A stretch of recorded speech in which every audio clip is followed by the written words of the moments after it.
Now, from the Signature Bank Studios.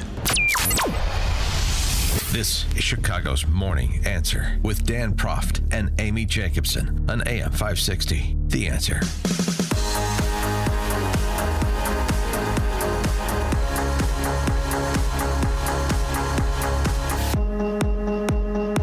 Good Friday morning. Amy Jacobson here. Charles Thomas here. Don't forget it's Open Mic Friday starting at 8:30 this morning. And that's always a good time. Anything you want to talk about. Anything? Discuss. Anything. Anything. Okay. And you and I have been talking a lot about our marriages because we both are on our second marriage. Yes. First time I was married to a Puerto Rican. Now this time you're married to a Puerto Rican. Mm-hmm. Yeah. Well, I'll accept all sympathy. But, no, she keeps me definitely on the straight and narrow. Uh-huh. Well, you've been together almost 20 years. I remember when you were about to get married, you were so happy.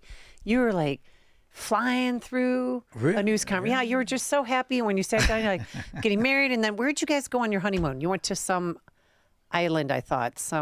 You know what? Gosh, I don't remember. Oh, Charles. I really don't remember I went on a honeymoon. Ladies. You got to understand. You don't remember where you went on your honeymoon? Well, it had to be either. I know where I proposed. All right, where'd you propose? In the Grand Caymans. Oh. Yeah. And that's where, I got the ring and everything like that.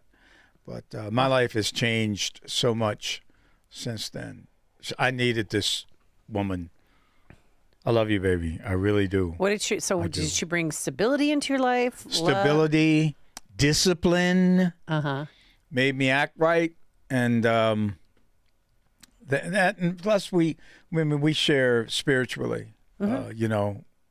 We share faith, and that's something I really learned and nurtured with her, alongside her. You didn't have that before? No, I was a wild man. You name it, I was doing it, and it wasn't good. And she said, "Oh no, not here." I said, "What do you mean?" "No, not here." And I said, "Okay." I didn't. But this was 20 years ago, and I think that it was a prize fight. It involved, Puerto Ricans are into boxing in a way that, others are not.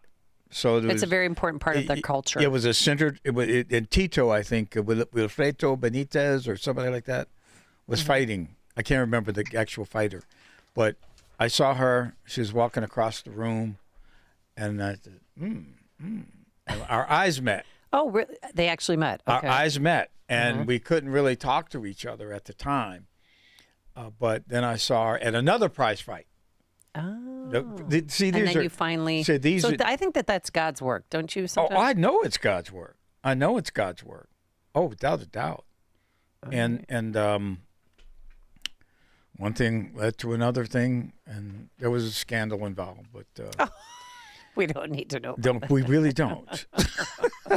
Well, we're talking about marriage because marriage is a way to save civilization, according to our next guest. So we'd like to welcome on our Turnkey.pro answer line, Brad Wilcox. He's professor of sociology at University of Virginia, one of the nation's leading experts on marriage and family, and author of Get Married, Why Americans Must Defy the Elites, Forge Strong Families, and Save Civilization. Good morning, Brad. How are you?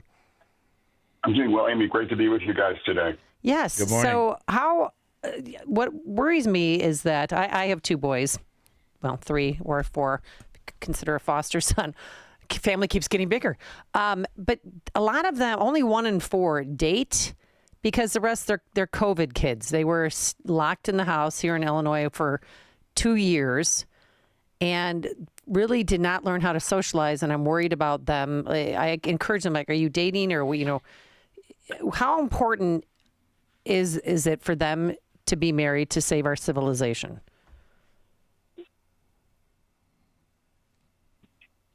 Yeah, Amy, it's incredibly important for your young adults to get married. What we see is that there's really no better predictor of happiness for young adults than marriage, not, education, not work, not money. So this is just kind of an incredibly important kind of life goal that we should be encouraging young adults to focus on, in part by dating more with an eye towards marriage. Wow. When you have young men and women marrying so much later in life, like after 30, how is that affecting the dynamic of society? Well, first of all, how is it affecting marriage and family growth? And then the general dynamic of our society? Yeah, Charles, great question. I think when we see folks getting married in their 30s, the challenge is they often kind of don't have the time to have the kids they'd like to have. And then also they're more likely to be kind of not on the same page, with things like religion. Charles, you were just mentioning, how important that is in your marriage today. So I think, a lot of folks have been kind of worried about making mistakes, when it comes to getting married too young. But what we're seeing now is we're estimating about 1 in 3 young adults today will never marry. And so I certainly encourage my students at the University of Virginia not to be kind of dilly-dallying in terms of if you meet a good person here at UVA, for instance, I think you should think about marriage as you kind of head into your early mid-20s, and not just assume there's going to be someone waiting in the wings when you turn, 28, 29, or 30 that will be able to kind of step into that role. I'm glad you have that conversation with your kids because with coaching, there's so many great kids. They're all great, but they need to be told you're going to be a great father someday, or you're going to be a great mother someday, because those roles are important, but that seems to get lost in public education. They don't talk about it. Yeah, as I talk to my students again at UVA, kind of the vast majority of them have heard nothing about marriage, in their public schools. And there's obviously not a lot of marriage-friendly voices in the pop culture and online today. So we need to be doing more to kind of underline all the ways in which getting married and having a family is the path to financial security and to kind of realizing that classic American pursuit, which, of course, is the pursuit of happiness. How about when you have so many single women out there, women who will never marry in their lives? Well, because they're told it's bad for the not the economy, the environment, excuse me. I mean, when I grew up, they told us do not have more than 2 or 3 kids because it's bad for the environment. You're going to be throwing diapers in the landfill. You're going to be, sucking up the CO2. I mean, they told us, they scared us to death in sex ed class with that stuff. But what scares me to death is that you have all these single women who are older, who get into their 50s and 60s and 70s, and they're alone. What's that mean for our society? Yeah, so we are seeing what I call kind of rising kinlessness play out here in the U.S., and it's certainly a challenge and will be a greater challenge for a lot of women as they kind of move through the life course. But I would say it's an even greater challenge for men. What we see, as you know, is there's been just literally hundreds of thousands of men dying deaths of despair, deaths related to suicide, drug overdoses, and alcohol poisonings in recent years, and the group that's the most likely to kind of succumb to these deaths of despair are guys who don't have a college degree and who are either never married or divorced. And I think the challenge for men is that most of us men, I think, Charles, your comments earlier were indicative of this, we actually thrive on having kind of a mission and a rhythm and routine in our lives, on having to kind of care for and provide for our wives and kids, kind of knowing what we're supposed to be doing, not just, of course, during the day, but during the evenings and weekends. And so having, the responsibility to help kids with homework, to watch, in my case, teen daughters, play basketball, summer pool outings with, the fam, whatever. All these things are just so incredibly important for guys, too. And we're just seeing, because of these larger demographic and family trends, more and more men, especially in working class and poor communities, being completely separated from marriage and family life. As a child of the 60s and 70s, how has feminism affected marriage and family? So obviously there have been some good things about feminism. I think an expectation that men, need to kind of play an important role in the lives of their kids and their families and to be more emotionally engaged. It's all good. I think where it has created problems, though, is it has kind of dramatically increased women's expectations about what marriage and men can deliver, sometimes I think to an unrealistic level.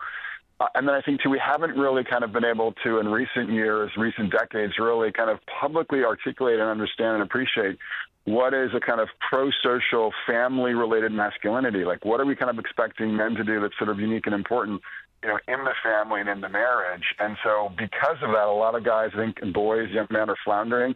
And then we're also, of course, leaving space for people like Andrew Tate to articulate a vision of masculinity, which is, seductive to a lot of our teenage boys and young men today, but in no way is it obviously pro-marriage or pro-family. So I think we've got to, figure out in a kind of new way, in a kind of post-feminist way, but not in a kind of misogynistic way, which is what Andrew Tate, is doing right now, how we can kind of make masculinity attached to marriage and family life in ways that are compelling and attractive and beneficial to our families and communities. So those of us who aren't familiar with Andrew Tate, what is his mantra? What is his Andrew Tate thing? Because now he's back in Florida, he and his brother. Yeah, he's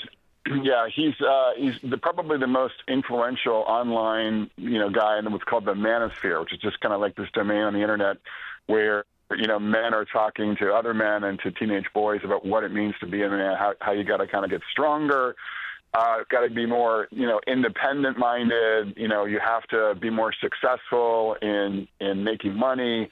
And he's got a whole kind of litany of ideas, that he's sort of targeting them. And some of them are good, but the problem there part is he kind of has this idea, or he does have this idea, that men should basically use and even abuse, I think, women, but not invest in them. And that's because he thinks that marriage is a dead end, that most marriages end in divorce. And so, again, men shouldn't invest in women. They should just kind of use and abuse them.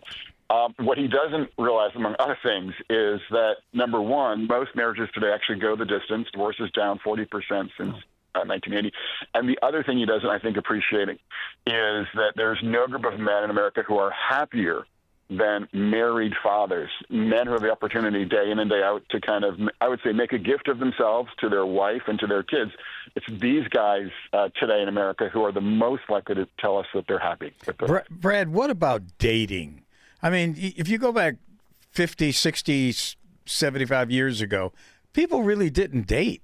I mean, now we got dating. No, my grandparents would go to dances like the Aragon Ballroom or at Blaine Middle School back then. They had dances. They'd have a Norwegian dance or a Swedish dance. But there were a lot of marriages that were prearranged. Yeah. But I mean, dating now seems to be the thing. I mean, you can, Well, social media has really, ask any of these young people, well, where'd you meet them? Well, online. That's how they meet online. But I mean, instead of bumping into somebody at a coffee shop or at church or at a bar. But there's this big question about body count. Like, What do you mean? How many people you can date? And more than date. They just date. I mean, but the whole notion of that and how does that affect it, again, the dynamic of marriage? I mean, if no more virtuous virgins, out there. Well, actually, Charles, there's a kind of a more complicated story playing out now. I would say really in the last decade, in part because we're all spending too much time on our phones. I mean, that's a simple, way to talk about this. But we've actually seen kind of dating come down in the last decade, and actually sex is down too among, teenagers and young adults. And that's obviously, complicated story here. But the big point I want to make on that score is that we are seeing what I would kind of describe as the closing of the American heart unfold. Less dating, less mating, less marriage, less childbearing in the U.S. among our adults. And so I would, like to encourage and do encourage my students at UVA, for instance, to date more and to, make more of an effort to try to figure out how they can kind of volunteer, get engaged in sports activities. If they've got a religious bone in their body, plug into a local church or mosque or synagogue, temple, whatever, recognizing that, meeting in person is, for most of us, the best place to find a future spouse. And my colleague, Dr. Wendy Wang, has found, for instance, that people who meet in person are more likely to be happily married compared to folks who meet online and folks who meet at a bar. So when she's talking about meeting in person, meeting in a religious community, meeting in college class, meeting in the workplace, we have kind of, like multiple opportunities to get to kind of know someone, sort of figure out what they're really about, and then you kind of can make a better judgment about whether or not you would be, a good couple, and then later on, put a ring on it. You recently wrote an article in the Desert News about the Trump administration, and they're already proving to be family friendly. How is that? So I think there are certainly some voices and some figures in the Trump administration who are kind of big proponents of marriage and family. Secretary Duffy in the Department of Transportation was the guy that I was talking about in that article. Obviously, Vice President J.D. Vance is a big voice for family in the Trump administration. So those kinds of leaders, I think, are thinking about measures and policies in ways that they can kind of put the weight of public policy behind pro-family measures. And so Secretary Duffy, for instance, is aiming to steer more transportation money towards communities that have higher than average marriage and birth rates, kind of recognizing that we should be doing more to kind of, make it easier for families to get around, primarily, on roads. And also, I think, understanding and appreciating that a lot of our federal dollars that are focusing on more urban transit tend to go to places that, are not really family-wise. Okay. All right. Brad Wilcox, you are going to be speaking at Northridge Prep. That's one of our favorite high schools here at AM 560 tomorrow night. And where can people get tickets and how much? And give us all the details. Yeah. So I'm speaking tomorrow night at 7:00. And I don't know the actual, the website to go to, but I'll be posting more information on this on my Twitter account, which is Brad Wilcox IFS on X or on Twitter. And I'll be posting kind of this morning kind of more details about where you can go to get information about this event, again, tomorrow night, Saturday night at Northridge. 7 p.m. Saturday night, Northridge Prep in Des Plaines. Thank you so much, Brad Wilcox, for joining us, and have a great event tomorrow. Okay, thank you. Thanks. And he joined us on our turnkey.pro answer line. The more you listen, the more you'll know. This is Chicago's Morning Answer. Morning Answer on AM 560. The Answer. It's time to throw